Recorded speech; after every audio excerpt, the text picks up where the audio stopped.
Hello friends, welcome to RKS buddy. आज हम देखेंगे वर्धन वंश के कुछ महत्वपूर्ण प्रश्न जिन्हें हमने लूसेंट बुक से लिया है। तो चलिए वीडियो को स्टार्ट करते हैं। तो फ्रेंड्स, पहला प्रश्न है हमारा, थानेश्वर में वर्धन वंश या पुष्यभूति वंश की स्थापना किसने की? तो आपका ऑप्शन नंबर जो सी है वो करेक्ट हो जाएगा, पुष्यभूति वर्धन। अगला प्रश्न देखते हैं। अगला प्रश्न है हमारा, सूची 1 को सूची 2 से सुमेलित कीजिए। सूची 1 में आपके राज्य के बारे में दिए गए हैं और सूची 2 में आपकी राजधानी दी गई है।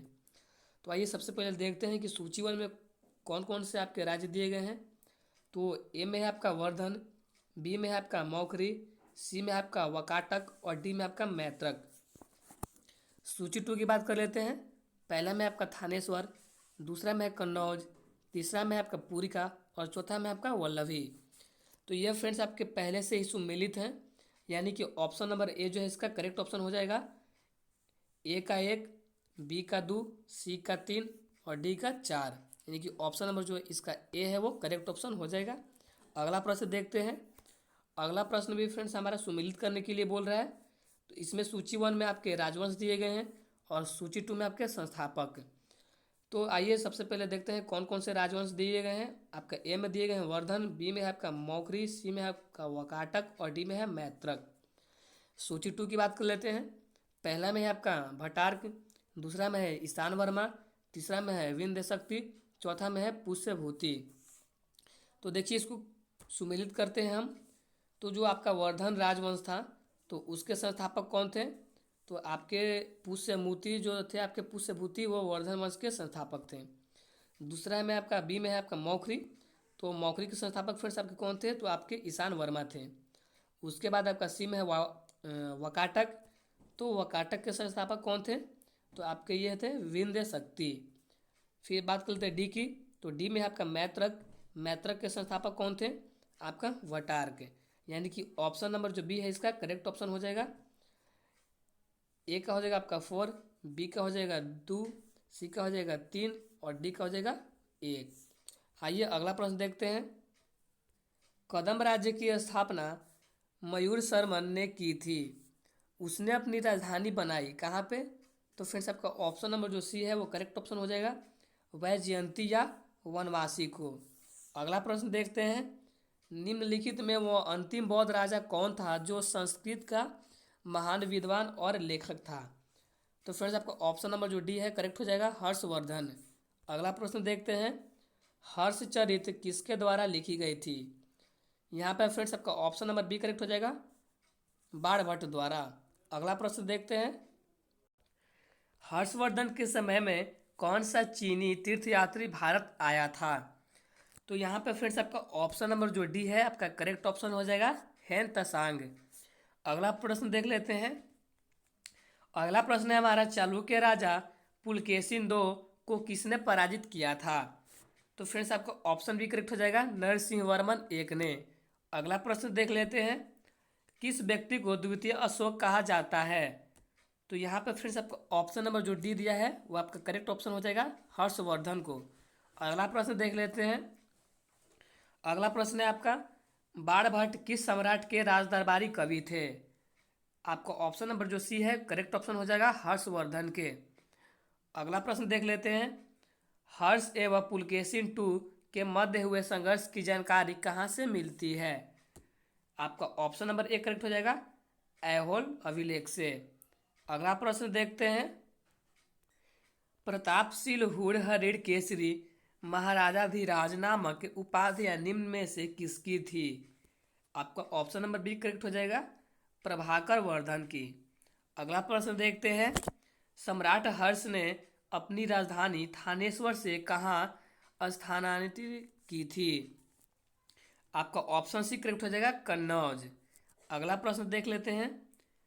सगलोत्पराथनाथ किसे कहा गया है? आपका ऑप्शन भी करेक्ट हो जाएगा, हर्षवर्धन को। अगला प्रश्न देखते हैं। अगला प्रश्न है कि हेनसांग ने किसे शिलादित्य कहा है? आपका ऑप्शन नंबर डी करेक्ट हो जाएगा, हर्षवर्धन को। अगला प्रश्न देखते हैं।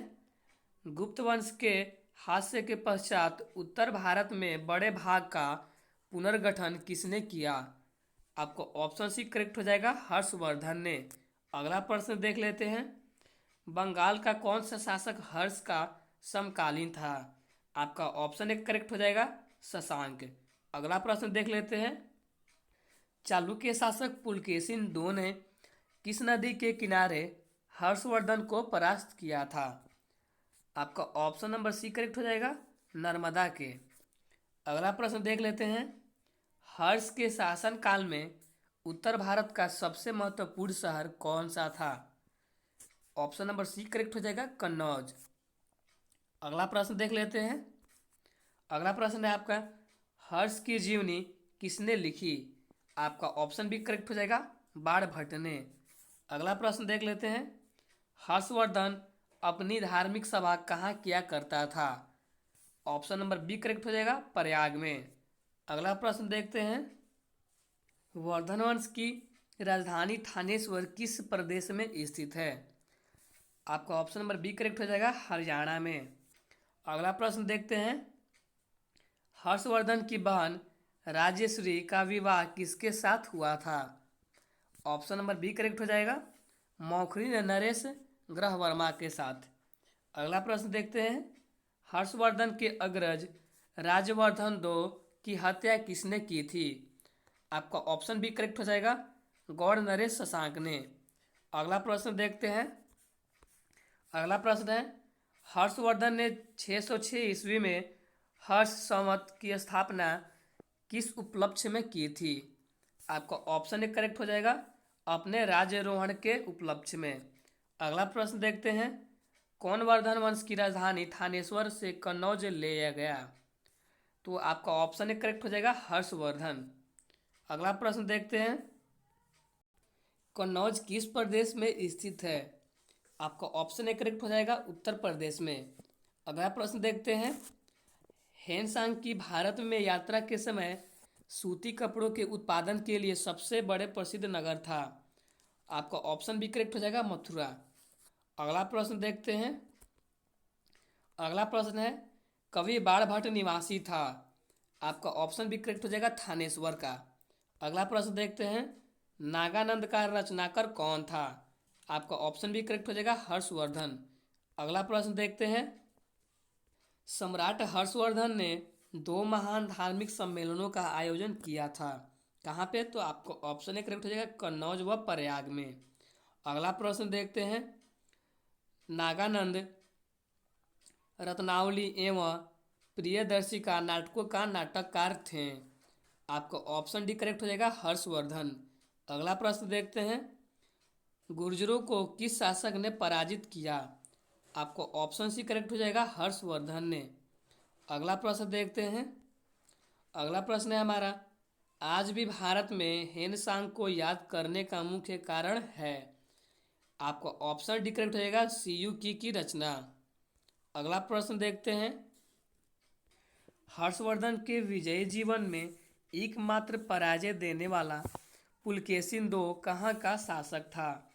आपका ऑप्शन एक करेक्ट हो जाएगा, वातापी या बदामी का। अगला प्रश्न देखते हैं। हर्षवर्धन ने अपनी पुत्री का विवाह वल्लभी नरेश से किया, जो कि उसकी एक बड़ी कूटनीतिक उपलब्धि थी। वल्लभी नरेश का नाम था। आपका ऑप्शन एक करेक्ट हो जाएगा, ध्रुवसेन II। अगला प्रश्न देखते हैं।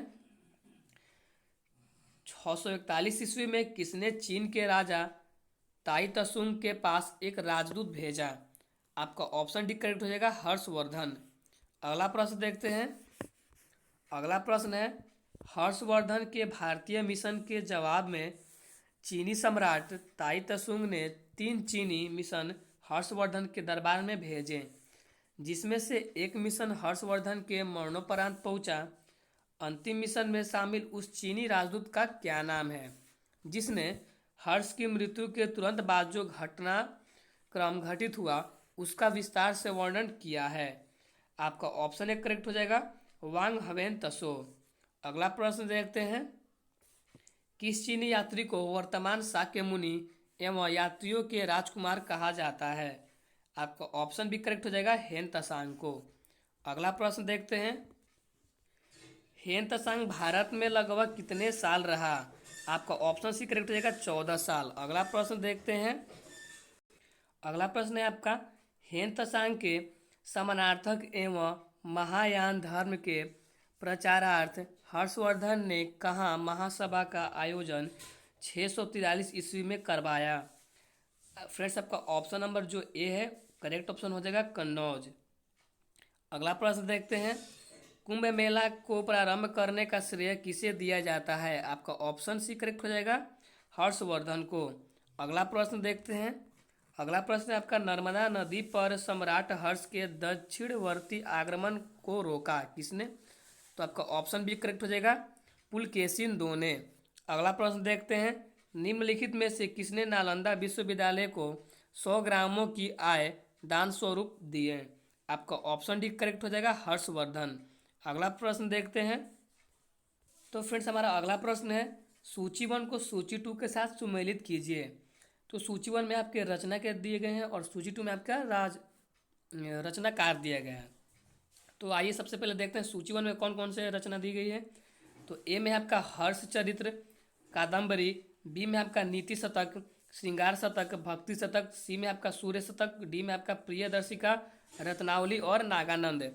सूची 2 की बात कर लेते हैं। आपके पहला में है हर्षवर्धन, दूसरे में आपका भर्तृहरि, तीसरे में आपका मयूर और चौथा में आपका बाणभट्ट। तो इसका फ्रेंड्स आपका ऑप्शन नंबर जो ए है वो करेक्ट हो जाएगा, यानी कि ए का 4, बी का 2 और सी का 3 और डी का 1। यानी कि देखिए इसको हम सुमेलित करते हैं, जो आपके हर्ष चरित्र और कादम्बरी हैं उसके रचनाकार है आपके बाणभट्ट, यहाँ पे आपका 4 करेक्ट हो जाएगा।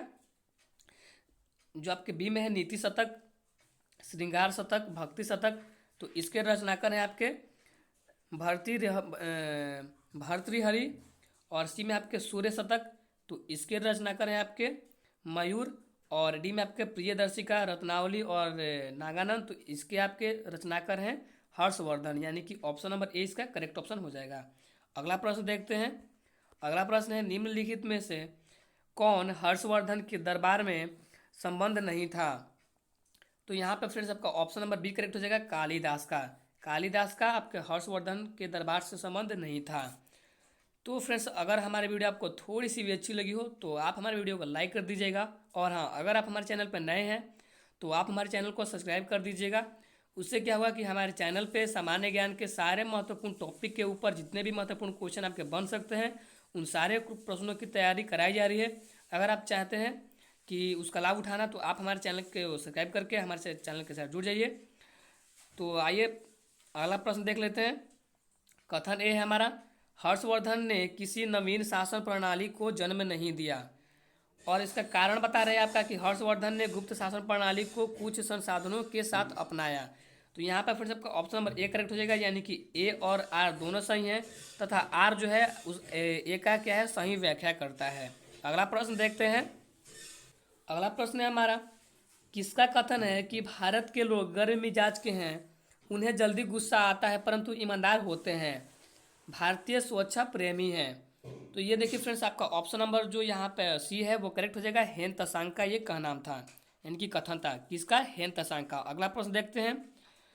अग्रहार का अर्थ था, आपका ऑप्शन ए करेक्ट हो जाएगा ब्राह्मणों को दिया जाने वाला कर मुक्त भूमि अनुदान। अगला प्रश्न देखते हैं। आज की वीडियो का ये हमारा अंतिम प्रश्न है, घटी यंत्र या तुला यंत्र का प्रयोग होता था? आपका ऑप्शन भी करेक्ट हो जाएगा खेत की सिंचाई के लिए। तो फ्रेंड्स यहीं पे हमारी वीडियो खत्म होती है, तो मिलते हैं नेक्स्ट वीडियो में। Thank you.